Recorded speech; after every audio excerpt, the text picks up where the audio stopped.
Mark chapter 9. Thank you, Lord. And when he came to his disciples, he saw what?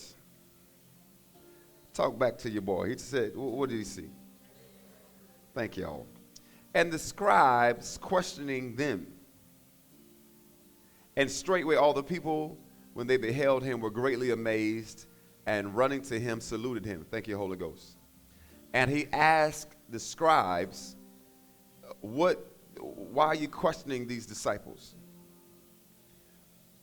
And one of the multitude came forth, and one version says he came forth and kneeled and answered and saying, Lord, Master, have mercy on my son. He is a lunatic. Or one version says has a dumb spirit. Somebody say a dumb spirit. It's okay. It's right there. You can read it. I know y'all didn't want to say it out loud. And sore vexed, and I brought him unto you. And wheresoever, I read from this because I got a different version. Go to the next verse. And wheresoever he taketh them, the dumb spirit takes my son, he tears him, and he foams and gnashes with his teeth, and pineth away. And I spake to your disciples that they should cast him out, and they could not. And he answereth him and said, O faithless generation, how long shall I be with you? How long shall I suffer you? Bring him unto me. And they brought unto him. And when he saw him, straightway the spirit tear him. And he fell on the ground and wallowed foaming.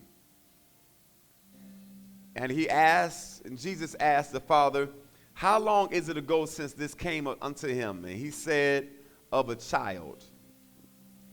And oft times it had cast him into the fire and into the waters to destroy him. But if you can do anything,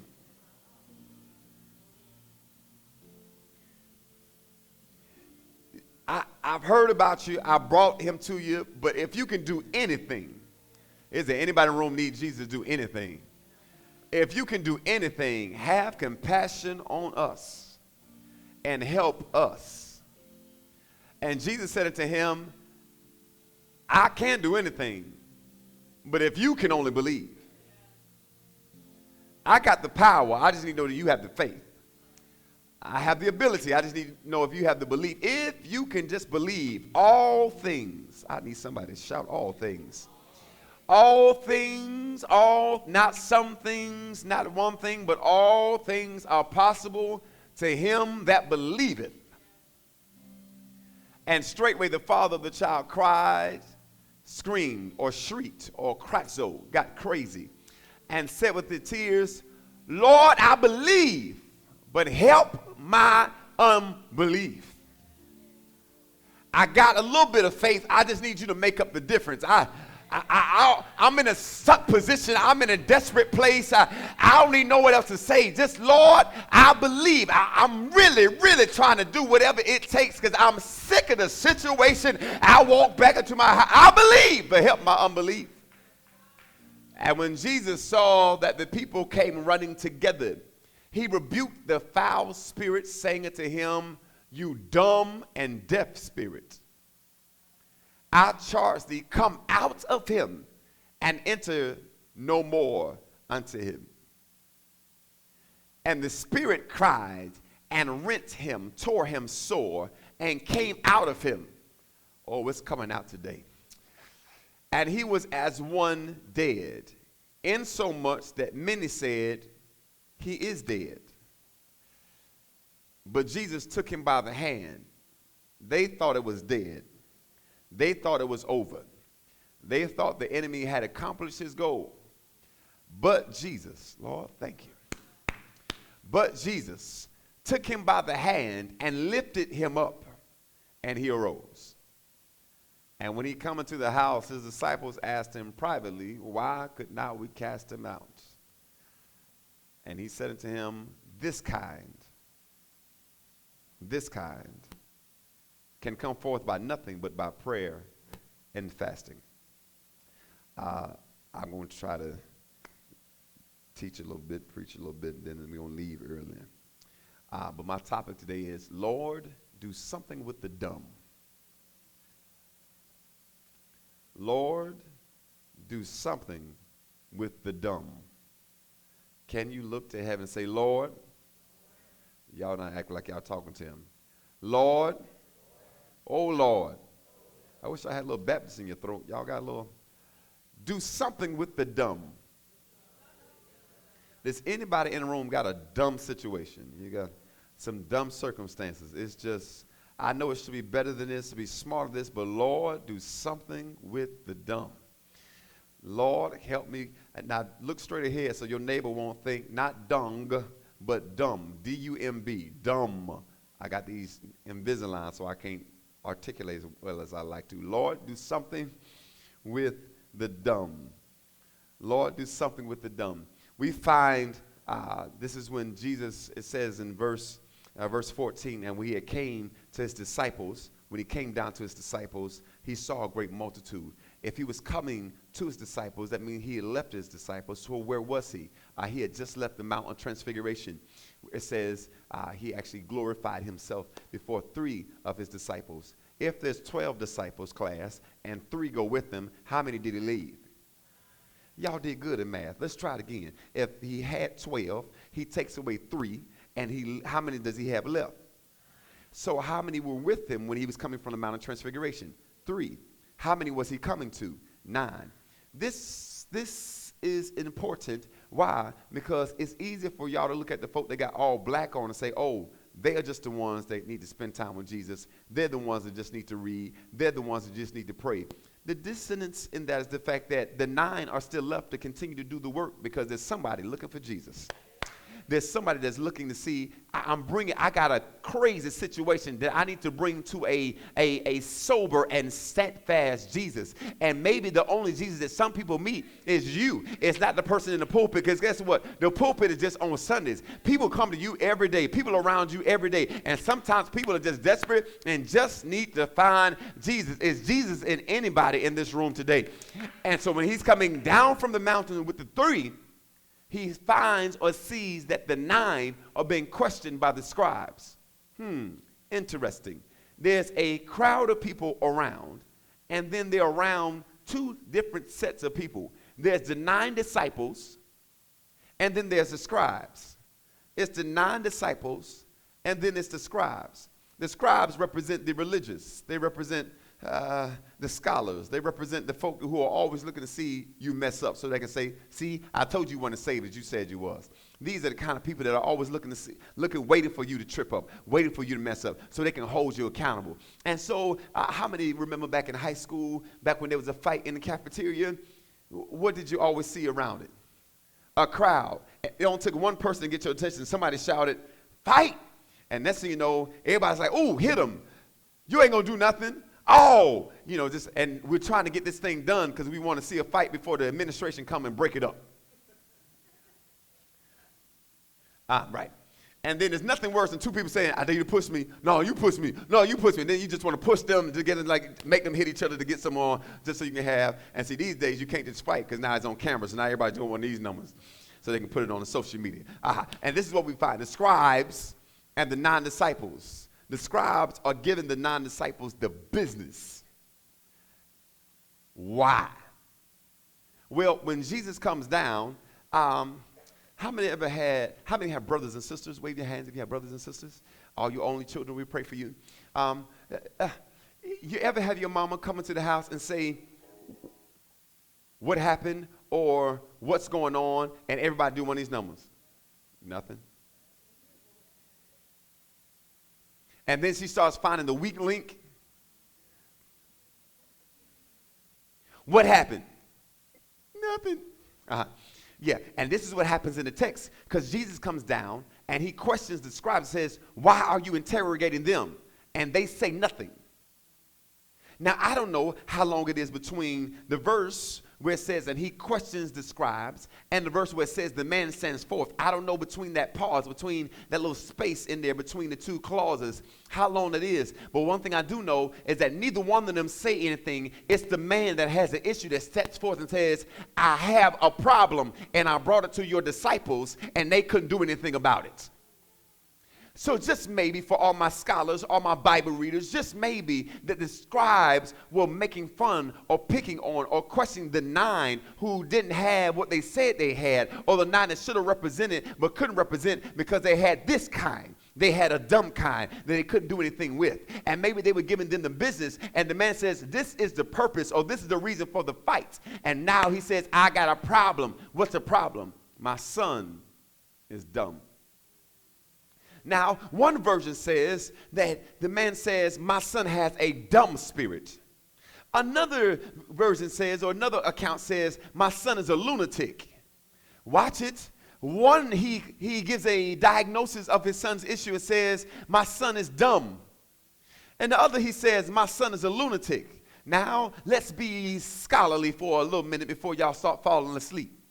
If he says he has a dumb spirit, that does not mean competence. It means he cannot speak. Work wood. He cannot talk. So in the Bible, whenever you see dumb, it means the person cannot speak. Speechless, inarticulate. They can't express themselves. I'm working already. But if it says I'm a lunatic, lunatic from the word luna, which means moon. In other words, when the moon comes out, it gets worse. It's exasperated. It's something to where he's got a night problem but needs a son, Jesus. If you got a moon problem, I want to bring you the sun. Is there anybody in the room need the sun? And so on this side, he has a dumb issue. And I think we got a few people in the room that got a dumb issue. And here's the problem with a dumb issue. You would think if you're dumb, it's just that you just can't talk. But why would this dumb spirit drive him to have seizures and throw him into the fire and throw him into flood and throw him and cause him to have concussions? Because the dumb spirit, it must be more than just a dumb spirit. It got to be something within this dumb spirit that goes more. Well, let me make it make sense for you. Have you ever been frustrated because you couldn't express what was going on the inside, and it drove you to do stuff you really wouldn't normally do? Have you ever been aggravated because you couldn't get your point across to somebody, and it just made you so mad because you couldn't articulate what you wanted and they didn't really hear you? Anybody ever been there where you're not hearing what I'm saying? Nobody's listening to me. Nobody's hearing me. Have anybody, just wave your hand, you ever been frustrated? I want to present to you, my brothers and sisters, that maybe the dumb spirit represented the frustration of a young man who could not express himself. And now he's got some situations where nobody really understands, and it's throwing me around and it's tossing me around. I think we've all been in a dumb situation where this don't make no sense. It's got me acting out my cool. Don't push me because I'm close to the edge. I'm trying not to. And here's the problem with that. Some of us are already lost it. And what happens when you got a dumb thing going on? You need a smart Jesus. Have you ever said, I'm smarter than this, but I sure feel dumb? Have you ever said, I'm wiser than this, but I sure feel ignorant? Have you ever felt like I have more competence? Matter of fact, I planned so this would never happen. This was not my plan. Where my plan is at? I figured by in 2 years this was going to happen. Last year I said I was going to be in a better financial situation. Last year I said it was going to be a whole lot different. Last year I said I'm going to be happily married. And that...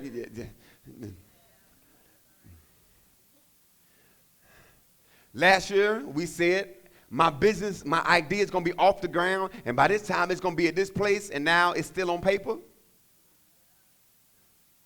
Lord, do something. Matter of fact, we do the text. Let's talk textese. S-U-M-N, something. With the dumb. With the dumb. Lord, do something with the dumb. Lord, do something. So he's finding himself stuck, working through some things. No one can help him. Now, here's the thing. The young man has some unspoken things and it's driving him. He's got some stuff that's unspoken. He has some behavior that's driving him. I pray that as we've washed each other's hands and we've washed away offenses and hopefully forgiven, I hope that the unspoken frustration is now released where I'm letting some stuff go so that anger doesn't drive me to hate folk that have nothing to do with what I'm really angry about. I hope that we've let some stuff go to where bitterness and unforgiveness has been let go so it doesn't drive me to start acting out on people and then turning my allies into my enemies. Because sometimes hurt people because all we're trying to do is just get relief from our pain. And my only relief may be, let me take my pain out on you. And I know you're not the person that really caused it, but because you're the closest one to me, because sometimes the closest people to you become the people that you hurt the most because you're just trying to express a dumb thing. I don't like what happened to me. I don't like what happened to me. I don't like the circumstance I'm in. So I got to find some way to get it out because it's not changing. Have you ever been in a situation where the circumstance or the situation has not changed and you still stuck with you? Lord, do something with the dumb. I'm driven. And here's the thing, when you can't say anything, this thing is preventing him from speaking, but it's also preventing him from being normal. God help me. It's preventing him from talking and expressing himself, but it's also preventing him from having healthy interactions, because when people don't know what you're going to do next, they most times keep you to the side so they can keep their own selves protected. Y'all quiet in here. When people don't really understand who you are, they most times put you. Lord, do something with the dumb. Now, I'm going to hasten to the point because y'all falling asleep and look like I'm boring y'all, so it's not a problem. I'll just take my word somewhere else. The boy can't talk. But Jesus doesn't, let me hasten to the point. Jesus does not just rebuke the dumb spirit. He says, you deaf and dumb spirit. In other words, they're talking about what you can't say. Jesus wants to deal with what you can't hear. They're talking about how you express yourself with something this. But Jesus says, I see beyond that, because somehow there's something you're not hearing. And if you heard different, you would do different. Oh, God. If there was something in your ear different, maybe your actions would be different. If I could get something in your ear, I could get something down in your spirit. It's not just the fact you can't talk. Somehow something is clogging up your hearing. And why is that important? Well, faith coming by hearing, and hearing by the word of God. I could have more faith if I had better hearing. But you're trying to address the fact that I can't talk. Jesus says, I come to address the fact that you can't hear. Can you hear me now? Lord, do something with the dumb. I got a dumb situation because I can't hear the smart answer. I got a stupid situation because I can't hear a wise. Jesus, Lord, do something. Lord, do something. Lord, do something. Lord, do something. Lord, do something.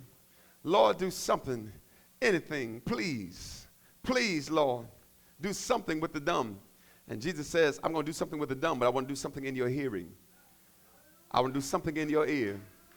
I want to do something in your ear. Matter of fact, I'm going to close on this point and leave you with a cliffhanger. Just do something in my ear. Just do something in my ear. Watch this. You don't need more money. You just need a better idea. If we give you money, you'll spend that. But if I give you an idea, you will always be able to make your own money. If I give you another relationship, but I have not changed you on the inside, you will ruin that same relationship and be back in the same. Lord, do something with the dumb.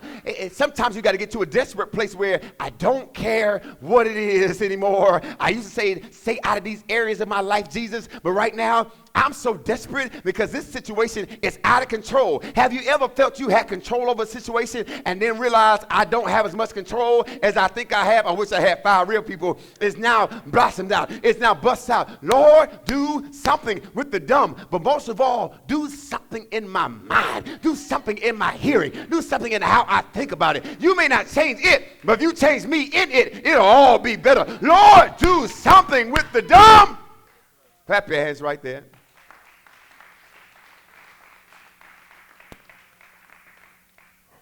I'm done. I'm going to stop. Now let me give you instruction for what you should do this week. You have a choice. He that hath an ear, let him hear.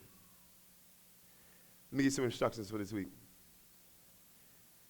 Shawanda, though we wash each other's hands, you've been in the other session where we wash feet.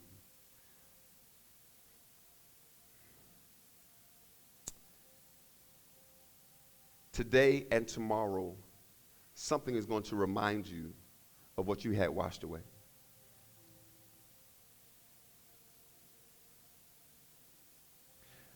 Jesus takes the young man by the hand. Matter of fact, he cast out the dumb and deaf spirit, right? He's healed. Now watch this. This deaf and dumb spirit wasn't just something to keep him closed. It was coming to kill him. Oh, God help me. I said this deaf and dumb spirit came to kill the young man. Why else would it throw him into the fire? Why was it fire? Fire was there because it was probably the same fire that was used to cook the food. It says that he was pining away. In other words, he was wasting away. He probably had not eaten because nobody could get him to sit down long enough and eat a meal. Some of y'all are malnourished in the spirit. It says it also threw him into the water. What did water represent? It's probably they were trying to get him to bathe because I just need you to wash off some stuff. But instead of the bath water being used to cleanse him, it became the very thing that the spirit was trying to drown him in. So not only am I not eating, I'm not being cleansed any. So now I'm also dirty and emaciated, where everywhere I walk around, I'm just a mess. Yeah. And so since this very thing is coming to kill him, it's throwing him around. Hopefully nobody in the room has ever had a concussion or ever hit your head hard and it throws you off. It's a debilitating situation.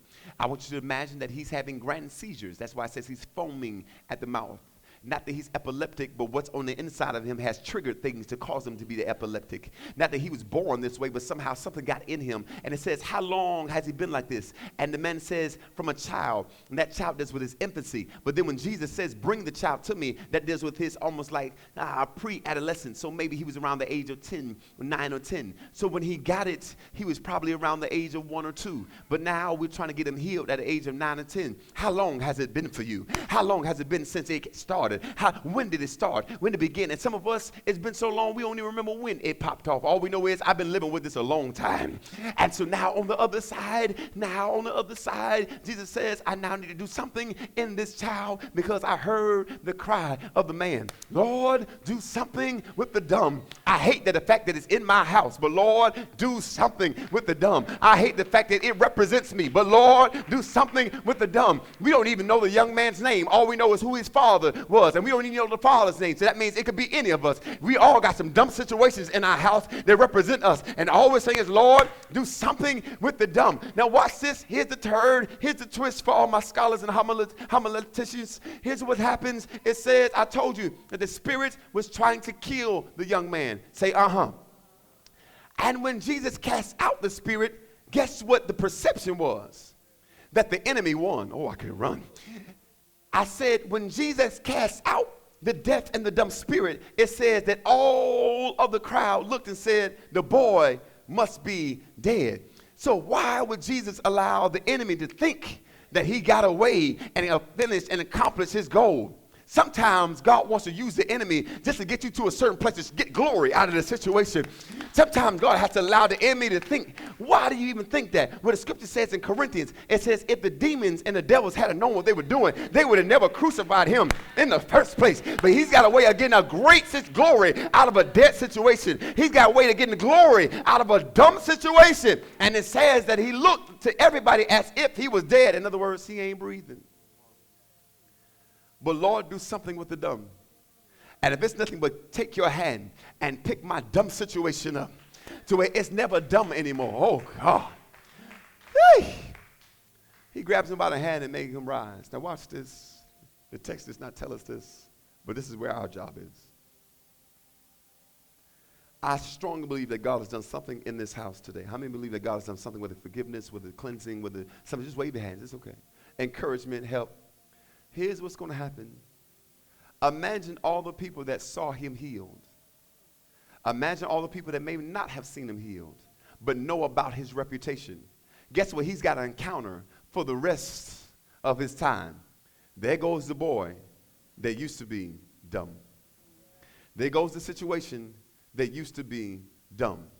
Here's what you got to always hold fast to. The fact that they said used to be. If I don't hold on to the fact that I used to be, I would never celebrate the victory that the fact that I'm not that anymore. Is there anybody glad in the room that when God does it, I'm not that anymore? You used to be a hoe. I'm not that anymore. You used to be a lust. I'm not that anymore. You used to be a liar. I'm not that anymore. And matter of fact, thank you for saying I used to be, because now I can show you the power of Jesus, and maybe he can help you. I wish I had somebody up in here. So sometimes you got to use the fact that God, he done something. He's done something for your dumb, just to get the glory out of it. Your responsibility this week is not to allow your Old Testament to dictate the power of your New Testament. Oh, that's Facebook tweetable already. Don't allow your Old Testament to deny the power of your New Testament. Because the difference between the old and the new is the old, we kept saying he's coming. The New Testament says he's already come. The Old Testament says he's on the way. The New Testament says he's been there, done that, and look at the evidence of the fact that he's been there. May we daily show the evidence that Jesus has been in our life. Lord, do something with the dumb. Even if I'm it, Lord, do something in me.